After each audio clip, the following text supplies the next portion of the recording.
To animate a small shape in Adobe Premiere Pro, let's start by creating a tick symbol.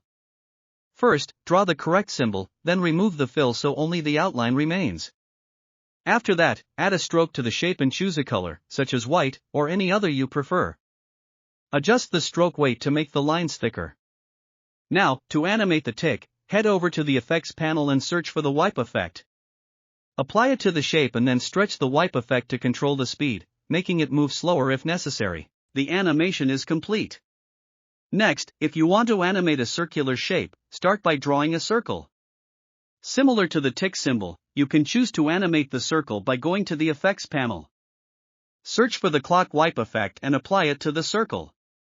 You can also adjust the duration of the effect to slow down the animation. If you enjoyed this video, make sure to leave a comment and subscribe to Ace Designs.